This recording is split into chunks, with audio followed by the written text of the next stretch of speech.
Bienvenidos a un nuevo episodio de Geografía en Acción, unas entrevistas que estamos haciendo desde el Colegio de Geógrafos con la colaboración de GeoInnova, en la cual entrevistamos a geógrafos profesionales y en estos momentos vamos a hablar con José Vicente Sánchez, geógrafo profesional, dedicado en gran parte a trabajos sobre urbanismo y ordenación del territorio. ¿Qué tal, José Vicente? ¿Cómo estás? ¿Qué tal? Encantado, Luis, de estar aquí contigo y volvernos a encontrar. Nos conocemos y mucho.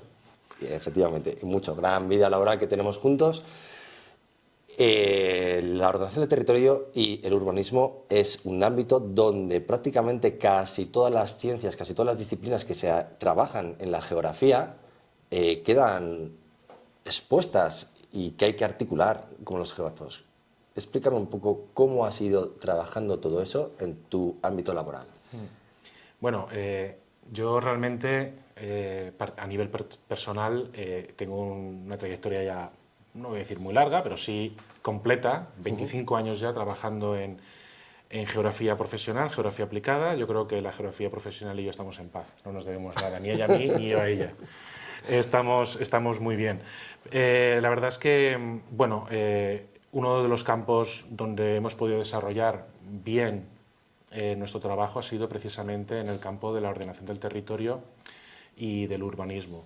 Un campo en el cual pues, yo particularmente llego por accidente, porque realmente cuando salí de la carrera de geografía de la Universidad de Alicante nos habían dado pequeñas nociones de geografía urbana, con un enfoque básicamente descriptivo y, claro, automáticamente, temerario uno que es, se da de alta en el régimen de autónomos y empieza a trabajar y empieza a focalizar la profesión del análisis a la propuesta, ¿no? Y en esto la ordenación del territorio y el urbanismo pues es un viaje que hemos tenido que hacer, ¿no? Cómo convertirnos en profesionales útiles a la sociedad y que en estas materias en concreto, donde estamos rodeados de un montón de profesionales muy buenos, tenemos que hacer propuestas proactivas, resolutivas, en las cuales a la hora de ejercer la profesión tienes que dar una cumplida respuesta a un problema que has diagnosticado, que has analizado previamente. En ese sentido, hemos hecho un recorrido y un viaje del análisis a la propuesta, de observar el territorio, de conocerlo en profundidad, a plantear soluciones adaptadas a la sociedad y, por supuesto, en respeto con el medio ambiente y la sostenibilidad. Y dime, en ese trayecto, en ese vía crucis, alguna vez te lo podría decir así, ¿te has sentido solo?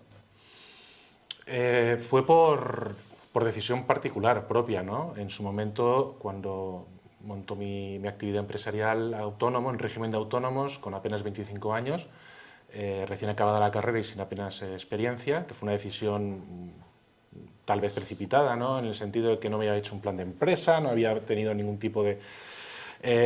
yo al final particularmente decidí que todo empezara y acabara en mi persona, mi responsabilidad. He estado rodeado por gente como tú y tantos buenos compañeros que decidieron montarse una sociedad, una empresa y dimensionarse.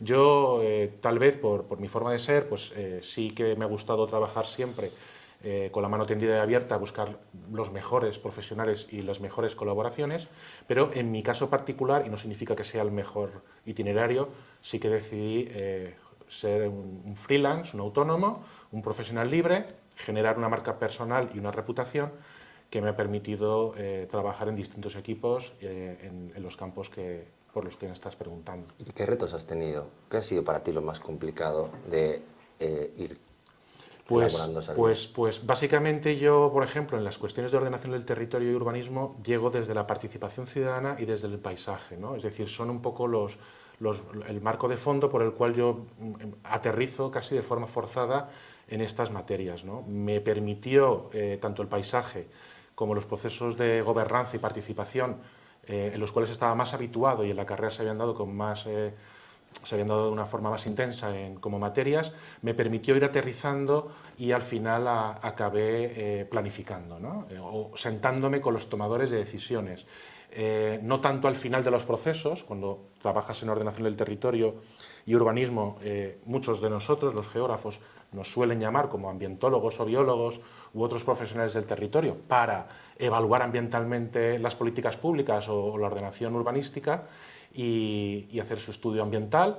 aquí lo interesante es hacer esa prospección, ponerse al lado de los profesionales, que los profesionales que tienen una trayectoria consolidada reconozcan tu trabajo, de que eres válido y que tu visión desde el inicio de la toma de decisiones en el territorio, en el ejercicio planificador, es importante. Este es el mayor reto, ¿no? Y eso te obliga a transitar hacia disciplinas hermanas como el derecho urbanístico, la sociología urbana, la propia geografía urbana, la cartografía y los SIG no es mi especialización, pero sí que estoy obligado a ver de reojo a los profesionales que se dedican a manejar estas herramientas para hacer planificación. En ese sentido, siempre hemos tenido que estar rodeados y bien rodeados y muy pendientes de ese ecosistema en el cual hay muchos ingenieros de caminos, muchos arquitectos, muchos abogados urbanistas, economistas, y la geografía tiene un lugar muy importante porque el colectivo de geógrafos que ha tenido la oportunidad de trabajar de la mano con estos profesionales en el inicio de la toma de decisiones, los resultados son muy buenos y empiezan a ser muy, muy respetados. Pero ha costado mucho tiempo. Claro, pero plantéate, o sea, has hablado de la marca personal, ¿no? Del esfuerzo que has tenido que hacer y de cómo has ido, digamos, subiendo peldaños, subiendo escalones. Si mal no recuerdo, corrígeme si quieres, pero tú, o sea, a partir de crearte, salir como autónomo y empezar ahí o sea, a acabar y a trabajar en los diferentes proyectos, también has pasado por diferentes tipos de administraciones. También has trabajado con una administración pública, con paisaje, en aquellos momentos dorados del paisaje de la Comunidad Valenciana. Y ahora también has ido trabajando en dos derroteros y ahora estás en la universidad. Cuéntame, ¿cómo has llegado a todo? ¿Cómo has hecho esa transición? La transición ha venido sola, en mi caso. Es decir, una cosa ha llevado a la otra. En el momento en que te permiten trabajar en un equipo o tú consigues convencer, porque normalmente el geógrafo no es el contratista de estos planes o de esos instrumentos de ordenación territorial urbanística, y entonces tienes que intentar convencer a un equipo o que a lo mejor en un pliego técnico pues se pida explícitamente la figura de un geógrafo, ¿no? Lo cual es muy, muy importante y hay que recalcar aquí el trabajo del Colegio de Geógrafos, ¿no? El hecho de que se haya conseguido que en muchos pliegos técnicos de licitaciones públicas para instrumentos de ordenación del territorio se pidan ya explícitamente geógrafos de los equipos. Yo creo que esto es un valor y esto hay que reconocerlo públicamente. Yo creo que es importante. Yo cada vez que en las licitaciones veo que como director aparecen también los geógrafos al lado de los arquitectos, o sea, digo, hombre, ya empezamos a estar ahí. Claro, sobre todo en ordenación del territorio, Sí. donde las administraciones públicas, en el margen de sus competencias, las administraciones regionales que tienen las competencias en materia de ordenación del territorio, como era una disciplina prácticamente nueva y porque lleva como 40 o 50 años de retraso respecto al urbanismo tradicional, en el sentido en el que, en ausencia de políticas de escala macro, pues se ha ido haciendo políticas urbanísticas micro. En ese sentido, nosotros los geógrafos hemos tenido una tradición para situarnos en las administraciones regionales y dar los primeros pasos en muchas comunidades autónomas. La valenciana es una, en Cataluña en su momento también fue muy importante la presencia de geógrafos, en Andalucía también. Tomaron funcionarios de carrera pues, las riendas de impulsar las políticas regionales en materia de ordenación del territorio. Claro, la ordenación del territorio entendida como una disciplina, como una expresión social, física, ambiental de la sociedad que nos rodea y su concreción en el espacio nos acaba hermanando con otra disciplina que es el urbanismo, ¿no? Que acaba concretando... Diferentes escalas. Exactamente, acaba concretando los usos del suelo que a nivel más genérico el territorio te permite trabajar, ¿no? Yo creo que son dos disciplinas en las cuales yo creo y que los geógrafos ya estamos en los equipos de urbanismo en escala local, afortunadamente, pero hemos tenido que pasar no por un vía crucis, pero sí hemos pasado por tener que abrirnos camino y ganarnos un respeto en la ordenación del territorio, en esa visión, y esa visión luego al trasladarse a la escala local y sobre todo cuando los instrumentos de ordenación del territorio son o bien directrices o muchos de ellos tienen carga jurídica vinculante, pues es importante mirar arriba cuando haces un plan urbanístico y decir, bueno, vamos a ver qué nos dice el instrumento territorial porque mi plan urbanístico local se tiene que adaptar a lo que me han dicho los de arriba, ¿no? Y yo creo que eso es muy, muy enriquecedor, y yo creo que ese ejercicio y ese análisis escalar es uno de los factores de diferenciación y el activo que tenemos respecto a otros profesionales que se dedican al campo de la urbanística, por ejemplo, ¿no? En ese sentido tenemos ahí un background, si se me permite la expresión, en la cual somos unos profesionales que aportamos un valor añadido a esos equipos, y luego también la visión periférica de las cosas, ¿no? Yo creo que también hacer un plan urbanístico no es lanzar polilíneas en un AutoCAD y entender que el territorio es una hoja en blanco, no lo es. El territorio es un espacio complejo, dinámico, y en esa mirada lateral podemos llamar la atención en muchos momentos críticos ante una decisión compleja, porque el territorio a veces requiere de decisiones complejas, una gran infraestructura, un espacio logístico, un planeamiento urbano. Equipamientos.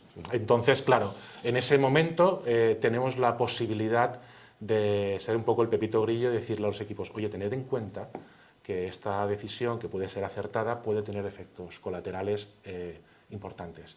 Sed conscientes, luego no nos vengáis a los ambientólogos o a los geógrafos a intentar legalizar una cosa ya tomada o predefinida. Estas cosas son muy relevantes y creo que nos posicionan y nos dan un valor añadido muy, muy importante. Y, o sea, para llegar hasta donde estás, ¿cómo te has ido formando? O sea, ¿cuál ha sido tu formación?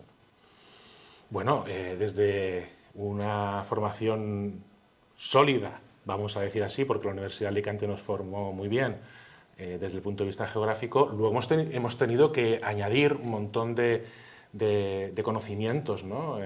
Complementarios y paralelos, y otras disciplinas, como decía, hermanas, que se dedican al territorio y que no son geografía, pues hemos tenido que mirar, ¿no?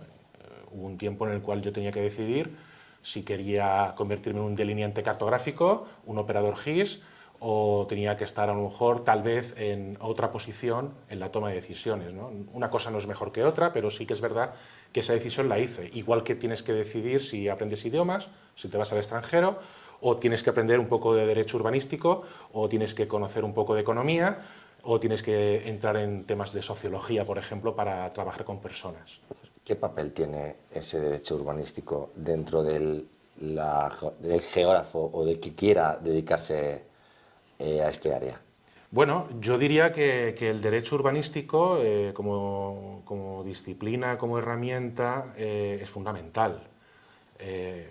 Las leyes están hechas para, en principio, cumplirlas. Luego lo que pasa es que además el urbanismo se presta también a situaciones no deseadas como corrupción o como planteamientos que están fuera de la ley o del derecho de las personas, ¿no? En este sentido, el conocer el derecho, primero, los principios generales y los principios democráticos, si me permitís, constitucionales, y luego aterrizarlo esto en una disciplina urbanística o territorial. No perdamos de vista que tanto la ordenación del territorio como el urbanismo se rigen por normas de derecho. Claro, te tienes que formar y luego tu propia experiencia como geógrafo, experto en análisis del territorio, te puede permitir poner en crisis esa ley, porque detrás de una ley hay un legislador, no es un geógrafo. Entonces ahí también te permite jugar con el análisis de alternativas, por ejemplo, ¿no? ¿Hay alternativas a la ley? Porque a veces las cosas se pueden hacer de forma taxativa o de una forma más o menos laxa. Entonces, el tener distintas experiencias, muchas visiones del territorio muy diferentes, permite convertir una disciplina tasada, donde los ingenieros tal vez y los arquitectos tal vez se basan en el cumplimiento de la norma en base a unos objetivos concretos. Nosotros tenemos la opción, la posibilidad de hacer esta materia y esta disciplina y esta área de conocimiento algo un poco más elástico, ¿no? Que nos permite jugar y nos permite plantear cosas. Yo siempre digo que hacer una ordenación territorial urbanística tiene que ser legal, tiene que ser técnicamente viable, ¿vale? Y tiene que ser legítima, tiene que ser participada por la gente, ¿no? Son los tres pilares que para mí son fundamentales. Y sostenible, ¿eh? Tiene que tener, el territorio nos da esa vocación, ¿vale? En el cual podemos intervenir de forma prudente en ella. Por tanto, estos ingredientes son fundamentales. Y yo creo que nosotros en esto sí que creo que hemos sabido aportar un valor que afortunadamente en el pequeño gremio de urbanistas ya se nos reconoce, ya se nos reconoce. Yo creo que esto es un buen mensaje que debemos lanzar, ¿no?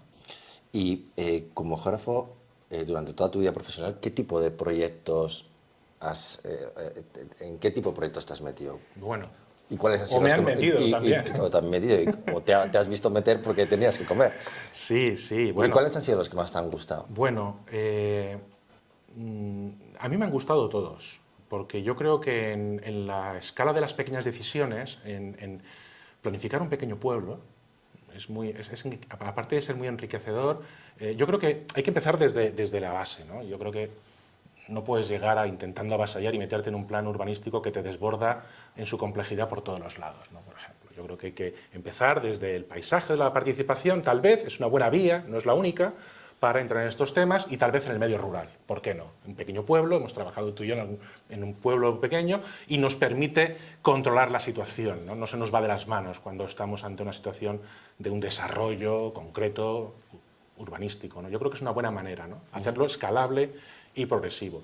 ¿Qué he hecho? Bueno, pues una cosa, como te decía, lleva a la otra, y de trabajar en medio rural, en planeamiento pequeño, de limitaciones de suelo urbano, normas subsidiarias, modificaciones.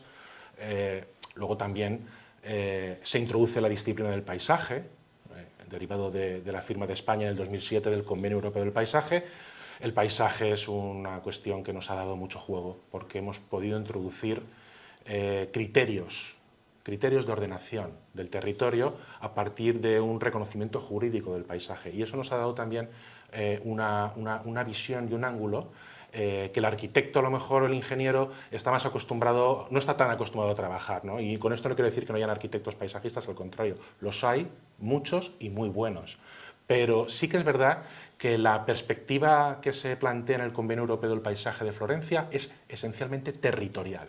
La concepción del paisaje no es paisajismo, no es una cuestión de ornato o estética de un proyecto, sino que está orientado a la ordenación del territorio. Ahí nos hemos hecho fuertes y hemos podido plantear mucha ordenación estructural, muchos crecimientos y desarrollos desde los principios, por ejemplo, del paisaje, o desde la evaluación ambiental con las unidades ambientales, ¿no? O como una unidad ambiental y una unidad de paisaje te condicionan un desarrollo, o no te lo condicionan. Yo creo que ahí se nos ha permitido trabajar. Y luego también, al final, hemos trabajado en instrumentos de planeamiento derivado. Por ejemplo, planes especiales sobre suelos urbanos. Y ahí entra la participación ciudadana, ahí entra la concertación, no trabajar sobre suelos en situación básica rural, sino que estás trabajando con ciudades ya hechas. Y luego, también, en este viaje de trabajar en lo urbano, de vez en cuando la Administración tiene a bien sacar un plan territorial. Y en ese momento, en el cual la Administración decide sacar un plan territorial, 1, 2, 3, no sacan más, hay que estar en el sitio adecuado en el momento oportuno, para que la Administración diga, bueno, ahora sí vamos a tomar las decisiones en una escala un poco más elevada, más alta, y vamos a nutrirnos de geógrafos. Me ha llamado la atención cuando has dicho que el paisaje ha sido una buena... O sea, en cuanto entró el paisaje... Ayudó. O sea, para mí realmente creo que fue la forma en la que yo entré a través de estudios de paisaje, estudios de integración paisajística. Creo que no soy el único que ha pasado eso. Yo creo que ha sido... La verdad es que ha sido un buen empujón a la geografía para poder meterse en todo lo que tiene que ser ordenación del territorio, sobre todo en urbanismo, ¿vale? Y cuando hablo de urbanismo, sobre todo, como, oye, hay que hacer un estudio de paisaje para cada plan parcial, cada plan general, para cada...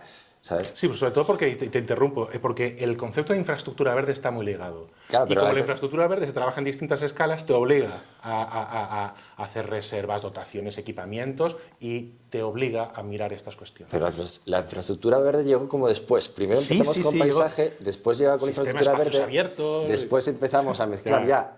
Hay infraestructura verde mirada desde el punto de vista geográfico, más normativo, más a nivel de capas, y hay otra infraestructura verde más ecosistémica. Es muy diferente, los enfoques son muy diferentes y son cosas, pero cualquiera de ellas, ¿vale? Sirven para entrar directamente a todo lo que es el ámbito de trabajo del urbanismo y de la ordenación del territorio. Sí, porque además te permite entrar al corazón de la ciudad. Muchas veces Efectivamente. empezamos haciendo la envolvente de una infraestructura verde como aquellas áreas críticas del territorio o zonas de alto valor que hay que preservar y no transformar.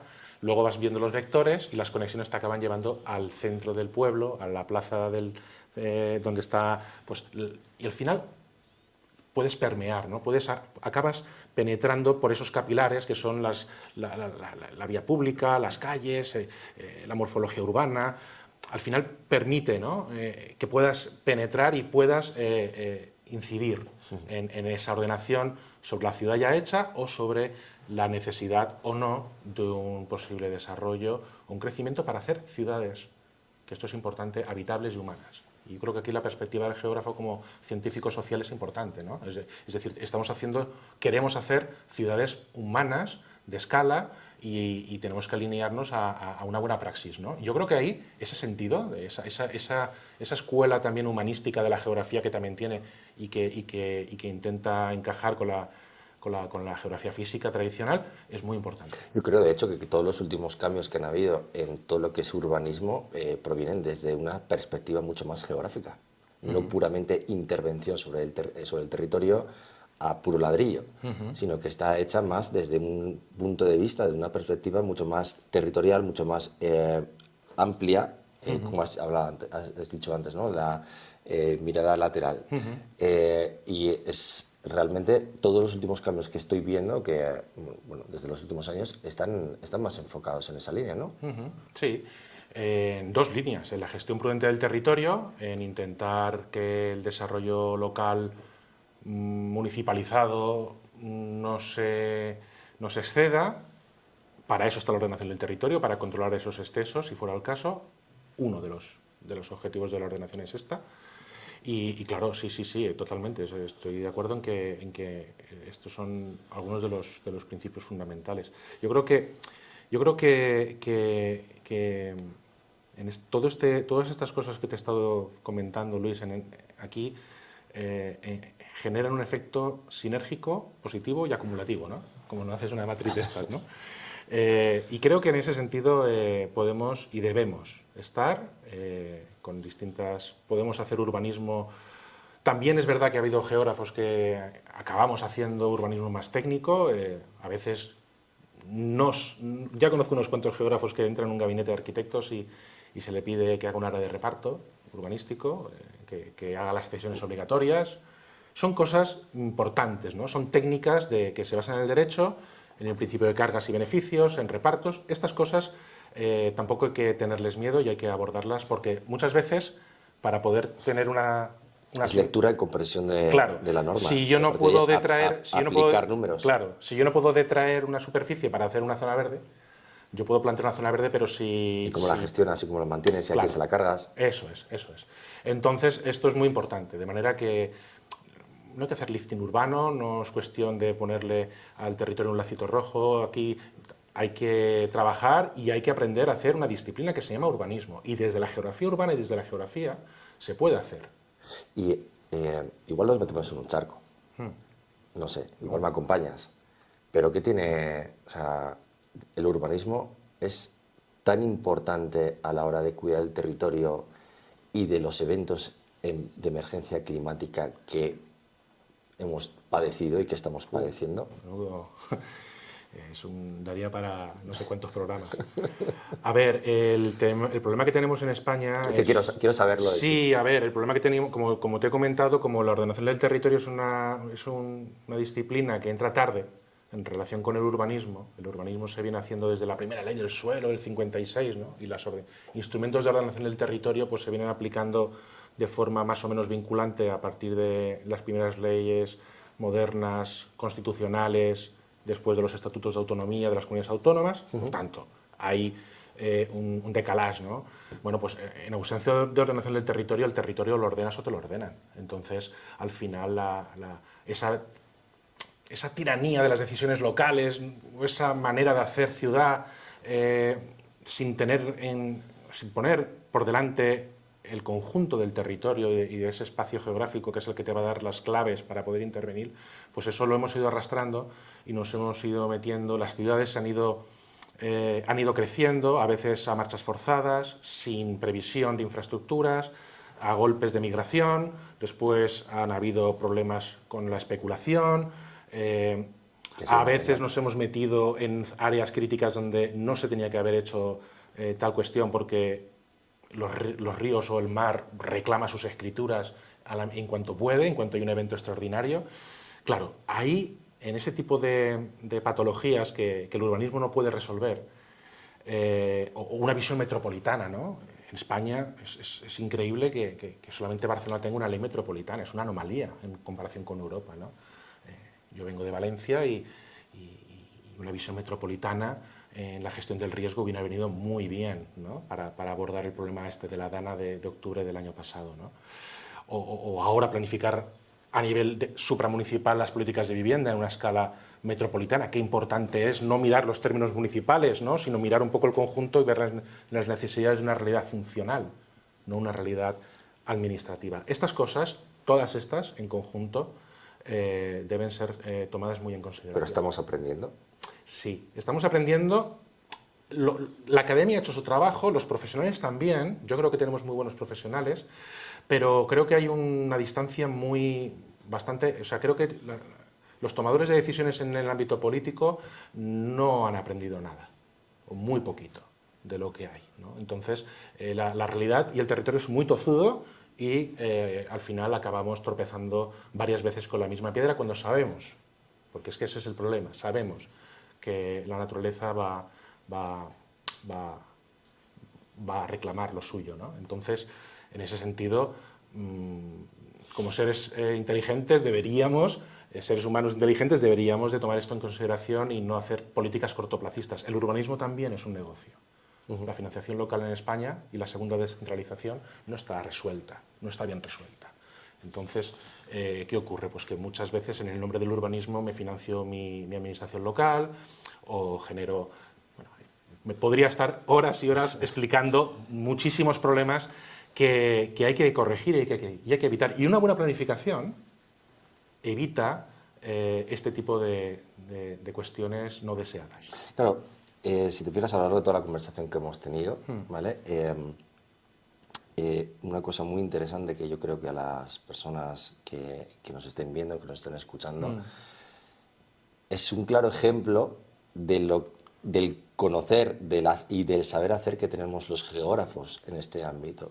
Todo lo que hemos ido abarcando a lo largo de toda esta conversación, todos los palos que has ido tocando, cómo se articulan cada uno de ellos, ¿vale? Qué implicaciones tiene. Ese es el poder que tienen los geógrafos. Es que acabamos de tener un ejemplo claro de lo que es ser geógrafo y trabajar como geógrafo en este ámbito de la ordenación del territorio y el urbanismo. Dime, en pocas palabras, sí. ¿cómo animarías tú a aquel geógrafo o geógrafa que esté interesada, que seguro que después de haberte escuchado diga, yo quiero ser como él, yo quiero meterme en eso, que para eso estudia geografía? ¿Cómo animarías a la gente a seguir este ámbito? ¿Qué consejos les darías? En primer lugar, le diría que esto es una carrera de fondo, que la geografía te va a enterrar en el sentido de que vas a estar aprendiendo hasta el último día de tu vida. Es decir, esto no se acaba. Yo cuando cumplí mis primeros 5 años, tenía la autopercepción que ya era un medio buen profesional, ¿no? Mentira. Cumplo 10 años y cumplo una serie de horas de vuelo como los pilotos de avión, tampoco. Y a medida que vas cumpliendo años y vas vas tomando experiencia, te vas dando cuenta que no sabes mucho y que en realidad estamos en constante aprendizaje. Yo creo que esa es la primera, la honestidad y la humildad para saber que el territorio es finito, pero también es infinito para profundizar en él. Y en ese sentido es una cuestión muy importante. Y luego, rodearte bien. Qué bueno es rodearse de buenos profesionales. Estamos en un mundo muy complejo, con una atomización de las profesiones muy grande, con la inteligencia artificial acechando ahí detrás, y tenemos que aportar una serie de elementos. Se lo tenemos que poner difícil a la inteligencia artificial. Pero es que yo no creo que esté reñida. No, Es que yo no creo que la inteligencia artificial pueda llegar a sustituir a un geógrafo. A un Claro, geógrafo inicial, junior, para hacer estudios rápidos, pero la mirada del geógrafo experto, eso es. ¿vale? Eso es. Para la hora de evaluar lo que pueda haber hecho la inteligencia artificial, que para eso es una tecnología Una más, herramienta, sí. una herramienta que te puede ayudar en tu trabajo a ser más resolutivo, más eficaz, ¿vale? Es imprescindible Sí. esa mirada, o sea, saber qué me está contando la... ¿vale? Sí, sí, Porque ya sabes, la inteligencia artificial te tira lo que sea. Claro, tú tienes muchas veces que ser, por lo menos en esta inteligencia artificial Y sin inteligencia incipiente, artificial, hay que ser el filtro. o sea, al final, en cuanto vas ganando experiencia, tienes que saber interpretar lo que estás leyendo y lo que estás leyendo si tiene sentido o no tiene sentido. Eso forma parte de tu crecimiento como profesional, entiendo.